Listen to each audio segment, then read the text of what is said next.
German success these last 75 years has been based on three factors. Number one, a very high level of labor skill for precision manufacturing. Number two, access to various industrial bases throughout the European space in order to build a differentiated supply chain system for doing the parts of the labor system that are not as capital intensive and not as labor intensive and not as skill intensive. So basically, Poland is your Mexico, to oversimplify. And then third, a globalized system that allows the Germans to access low-cost, high-reliability imported raw materials, especially energy, but also end markets that can absorb all of this product, because the Germans produce significantly more product than they could ever consume, not just at home, but in Europe as well. All three of those pillars are now gone. The German population has been aging for decades, and this was always going to be the decade that the bulge in the German population moves from the 50s and early 60s into mass retirement. So the labor force is no longer there. Second, the European system, that differentiated supply chain, most of the countries that Germany has integrated with have demographics that are just as bad. So Poland is actually aging faster than Germany. They're just a little bit younger. But the Netherlands is nearly as bad. Austria is nearly as bad. So the ability to maintain the production system from a labor point of view is going to get significantly weaker. And then probably third, most importantly, the Russian stuff's gone. It's not coming back. And as we've seen in the United States, people around the world are celebrating that it's Joe Biden and not Donald Trump. But with the exception, the one exception of Airbus, Boeing, that's spat. That one has been put to the side, partially resolved. With the exception of that, every trade dispute that Donald Trump initiated, Biden has doubled and tripled down on, and he's now putting industrial policy in the mix for the first time in the United States since the 1940s. And this means that the United States is no longer interested at all in maintaining the globalized system. The deal that made globalization work was that we will patrol the ocean so that anyone can trade with anyone and access anything, and we will leave our markets open if you let us write your security policies to fight the Soviets. You may have noticed in all of the deal making that the Biden administration has done around the world, and especially in Europe, that's not the deal anymore. All the security agreements are purely bilateral. There are no economic hangers-on. And Biden is taking the American economy home and basically shutting its doors to one region after another, and that includes Europe as well. And that leaves Germany with China. And if you think that your dependence upon Russia has generated some interesting geopolitical exposure, just wait till we get to a real argument between the Chinese and the Americans. There's an understanding in the world of environmental energy that you only put up wind turbines in places where the wind blows fairly strongly. There is not an understanding in the green community that you only put up solar panels in places where the sun shines brightly. So the location of these things really matters. Now, I live at roughly 2,300 meters in the highlands above what used to be called the Great American Desert in Colorado. That means that my solar panels generate 7 times as much electricity as the same panels would in Berlin. That means I'm in one of the world's best solar zones, and Berlin is in almost the world's worst.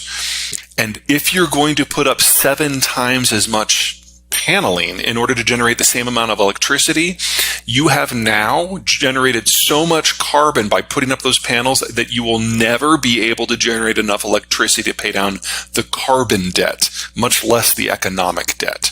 It's just not a good geography for that technology. So that's problem one. Most of the population of the world lives in a place that is much more similar to Berlin than Denver, unfortunately.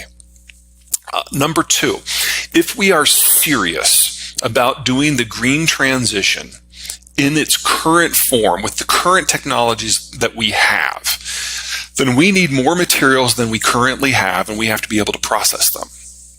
So in terms of volume, we need 10 times as much nickel, 18 times as much graphite, probably 3 times as much copper, and we need it all by 2030. We have never doubled the volume of any industrial material in human history, if it's something that we already had in use, ever. And we now need to do this and then some for 11 different materials. That is not physically possible.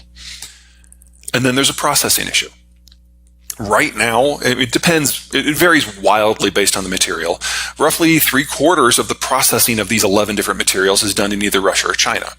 We're going to lose the Russia stuff in total because of economic breakdown. And in my opinion, we're going to lose a lot of the Chinese stuff due to political breakdown.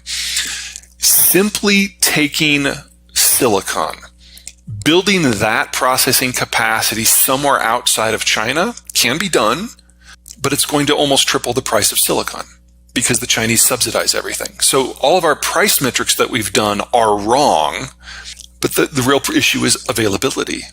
Oil, we understand the economics and the geopolitics of the oil era. It means you have to deal with a lot of different places that are kind of ugly. But if we want to do the energy transition, not only do we have to deal with a lot more places that are ugly, there's not enough for everyone. One of the great parts of globalization is the United States kept the world's petroleum market open for everyone. We didn't get involved in the Middle East because we thought it was fun. We didn't even get involved in the Middle East because we needed the crude. We got our crude from North America. We did it for Germany and France and Italy and Korea and Japan and even China.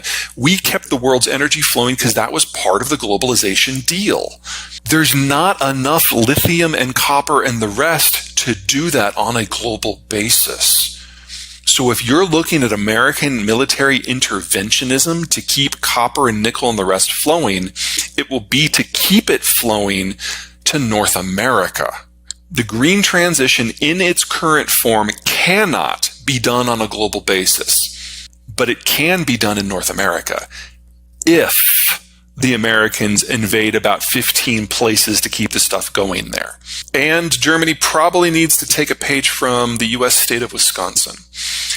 I don't think the German manufacturing model can continue in its current form for a number of reasons, but that doesn't mean that there is no manufacturing model that might work. So Wisconsin is part of our old Rust Belt. They used to build the cars and the machinery. Now they do a lot of precision work for components that are then flown to other locations for assembly. Now, Germany is a really big country to do that at scale.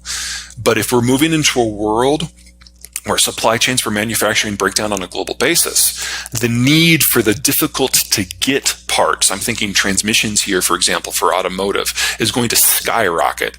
And Germany's skill set is much more appropriate to that role than the kind of the mass manufacturing capacity that we've become used to in the past. Germany redesigned its political and its economic model around the realities of globalization in order to take the most advantage of it. France never did. And that's one of the reasons why the French are having all these protests over pensions, because, trying to get this into what we might consider a more viable economic model under the globalized rubric has never been something they were